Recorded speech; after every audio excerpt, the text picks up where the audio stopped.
Bonjour, mon nom est Sandra Lacombe, j'espère que vous allez bien. Alors, j'aide les adultes aujourd'hui qui ont été l'enfant d'un parent toxique, l'enfant d'un parent immature, abusif psychologiquement et qui ont subi des traumatismes à cause de ceci.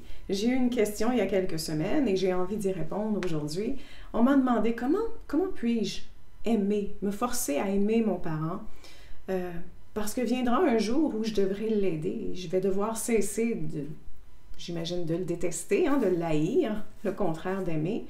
Je ne sais pas exactement quelles sont ses émotions, je n'ai pas posé la question, mais comment puis-je faire pour aimer un parent qui m'a abusé autant, dont je méprise peut-être même, dont je déteste? Comment puis-je faire pour changer cette émotion? Eh bien, en fait, on ne peut pas changer une émotion. Une émotion, elle est ce qu'elle est en nous, et c'est le principe premier de la négligence émotionnelle, de ne pas ressentir nos émotions. Alors, ce que vous êtes en train de faire quand vous dites « je veux changer cette émotion », vous êtes en train de vous négliger. Vous êtes le parent négligent pour votre enfant intérieur, pour ce que vous avez vécu depuis votre tendre enfance, en fait. Alors, il faut cesser de négliger ce qu'on ressent. Première des choses. Oui, mais Sandra, la culture me dit tu vas devoir prendre de tes parents et c'est différent dans chaque culture. Évidemment, dans la culture québécoise, on prend son parent, on l'envoie quelque part. Merci, bonsoir, des infirmières vont s'en occuper. C'est différent pour chaque culture. Il y a des cultures où non, vous allez terminer avec vos parents dans votre maison ou vous vivez peut-être même avec vos parents depuis toujours, même si vous êtes marié, vous vivez avec vos parents. Alors, on ne veut pas non plus tout changer, mais on peut faire des choses pour quand même être présent, ne pas avoir tout le poids du monde sur soi qui dit « Mon Dieu, à quel point vous êtes un mauvais enfant! » Parce que vos parents, qu'est-ce qu'on vous dit? On normalise tout, la normalité aujourd'hui. Vos parents, ils vous ont donné naissance. Oui, mais c'est la famille. Oui, mais regarde tout ce qu'ils ont fait pour toi. Oui, tout ce qu'ils ont fait, en effet. Alors, on peut regarder ceci et dire « Bon, j'ai pas envie de tout laisser de côté, tout ce que ma culture me dit, c'est trop d'efforts pour moi, c'est trop difficile à supporter tout seul de mon côté à dire c'est pas normal et j'ai choisi d'ignorer tout ce que vous pensez de moi. » C'est OK de pas devoir tout changer ce que vous êtes et de pas laisser de côté votre culture. C'est correct, vous pouvez. Mais vous pouvez aussi faire je m'en sacre, je m'en fous, je n'y pense plus, c'est pas normal ce que vous vivez et je ne vis plus avec vous dans votre normalité. Vous avez le droit, un ou l'autre. C'est votre choix, vous pouvez vous retrouver au centre. Moi, je me retrouve parfois au centre. Alors, comment je peux faire? Bien, la première chose, c'est de ne plus vous négliger. Vous allez dire, mais Sandra, c'est contre-productif. Non, en fait, plus vous allez accepter votre émotion, plus vous allez vous accepter vous-même, vous allez dire, non, je n'ai pas d'amour pour mes parents. Et c'est correct de faire ceci. C'est comme ça pour moi.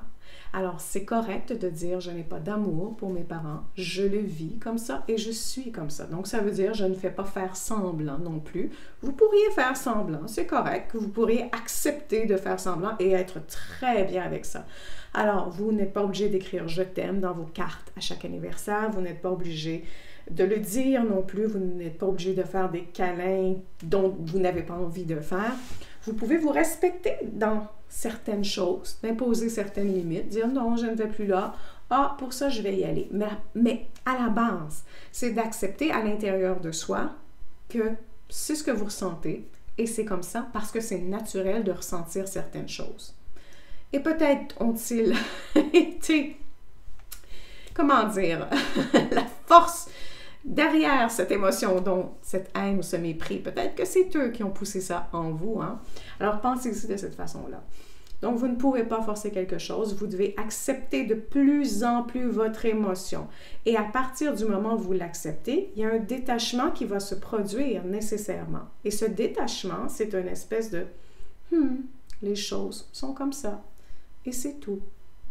Alors oui, je vois mon parent. Et oui, plus tard, je vais l'aider. Je vais l'aider à s'habiller, à changer ses couches peut-être. Je vais l'aider à manger. Je vais lui permettre d'habiter chez moi. Il va y avoir une très grande distance entre ce que votre parent vous fait sentir aussi et ce que vous avez ressenti quand vous étiez petit. Ou peut-être pas. Ou peut-être qu'au contraire, ça deviendra encore plus toxique parce que vous serez réabsorbé par les mêmes émotions. Alors, c'est un jeu dangereux.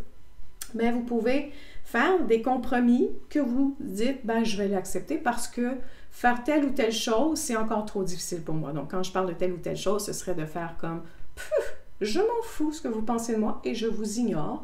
Vous allez habiter où vous voulez. Vous choisirez une autre infirmière, mais ce ne sera pas moi. Donc, où vous vous situez dans cette idée de ce que vous allez faire de vous-même dans cette situation où vous allez aider vos parents vieillissants? C'est à vous de choisir et de dire, ben, je ne suis pas capable d'aller jusque-là, mais je peux me rendre jusqu'ici. Donc, la première chose, quand vous l'acceptez, il y a on se délaisse de cette connexion qu'on avait avec nous, qu'on se sentait obligé, d'avoir avec ses parents. Donc, c'est la première chose à respecter, de respecter sa propre émotion, de la respecter telle qu'elle est. Peut-être qu'elle va changer, peut-être qu'elle ne va jamais changer. Ça, on ne le sait pas et on ne peut pas le forcer.